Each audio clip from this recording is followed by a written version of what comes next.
Alright, so I have experience working with demons now, and I'm including, when I say demons, in that ancient gods, satanic angels or satans, and jinn as well. I would count all of those things within the umbrella term of demons. Well, actually, also, as well as that, I'll also include well, it's broader than just the categories that I listed. I'll leave it at that. Suffice to say that demons is not synonymous with evil spirits. In my experiences personally, I found that evil spirits tend to either be human spirits, or from personal experience, like people that I don't know how to explain that, but there's like this there is a there's overlap between a lot of spirits, but I don't see demons as synonymous with evil spirits, contrary to what people have been gaslit into believing who don't work with demons. And I think that there are some problems, though, and there are some legitimate risks to working with demons. And I do want to talk a little bit about that. I want to talk about some of the problems I've noticed.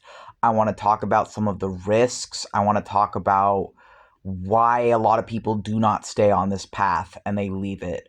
Um, why it's rare to find people who are like 4 years into working with demons, like me, I would say. Where I also want to clarify, I wasn't using any labels for my craft until about 2 years ago when I did my initiation ceremony. I have experience now 4 years, but I wasn't using any labels until 2 years in, because I didn't want to be openly labeling my craft until I no longer was like just a bumbling fool, directionless, not knowing what I was gonna do, or not knowing how to narrow my path down, or what I even wanted to do spiritually. And it wasn't until 2 years into this stuff that I realized what I wanted to do, and then dedicated the next year to fiercely delving into that as hard as I could. And now, 2 years into my wizardry, I'm pretty confident in my abilities at this time in what it is that I do. So let's talk a little bit about the risks of working with demons.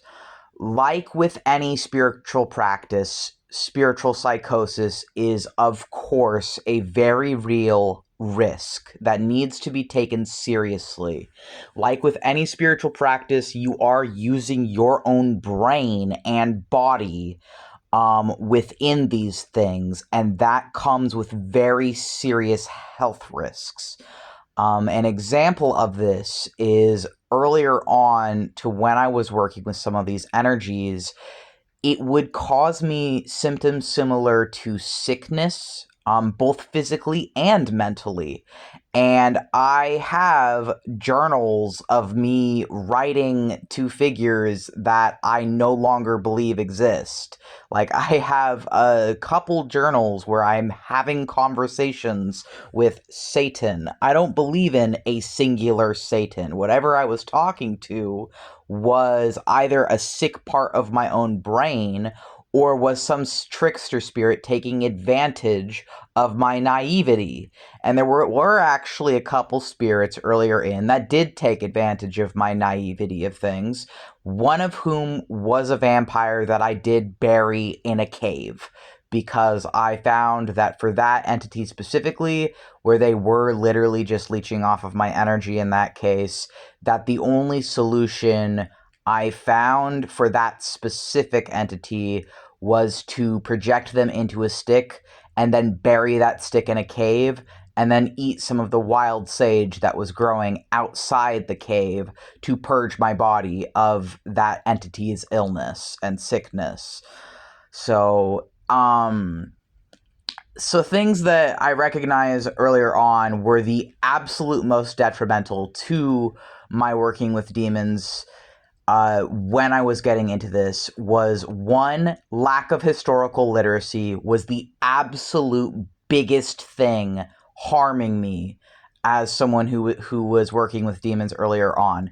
Not having a full breadth of the history, not understanding the history, not having read the history, just not being aware of the history was severely detrimental to not only my craft, but my mental and physical well-being and health. That was the biggest thing holding me back. And then the second thing I would say was lack of protective measures. You need to be able to protect yourself from these spirits, even, assuming things go great and they are like a teacher figure and you learn how to overcome different parts of yourself and gain the skills that you need to move on. You should not be summoning anything that you can't ward against.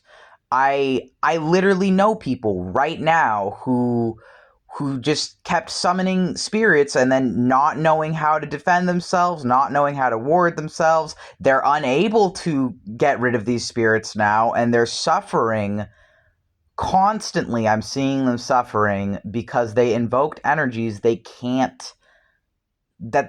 ward against, that they can't protect or defend against. And unfortunately, I made the same mistake. In my case, I don't know if it's the same in this person's case, but I know in my case, I never summoned Samael. I did not invoke or summon Samael when he started visiting me and working with me. They came to me, but it was still a difficulty because due to the potency of their energy and where I was at in my craft at the time, their energy was so overwhelming, it drove me mad. Like the satanic angel energy, it's not that they were malicious or anything, I don't think. It's that literally just the energy itself was so intense for my brain that it was just disabling for like a year. It was like the entirety of when I was on the left-hand path, I was fighting against myself, and I guess as a DID system selves, I was fighting myself so hard, like taking on too much, getting damaged, brute forcing myself through things, not listening to my body's signals that I needed to stop or like do something other than what I was doing, because I knew that the ends would justify the means. But even though, yes, in my case, the ends did justify the means, I'm sure there are probably other people out there where it doesn't. And just because it worked out fine for me doesn't mean I want to assume that being so reckless and arrogant would work out for other people. And I know people who have fallen into addictions and other pitfalls and things who are fighting off their demons internally and suffering and struggling because they can't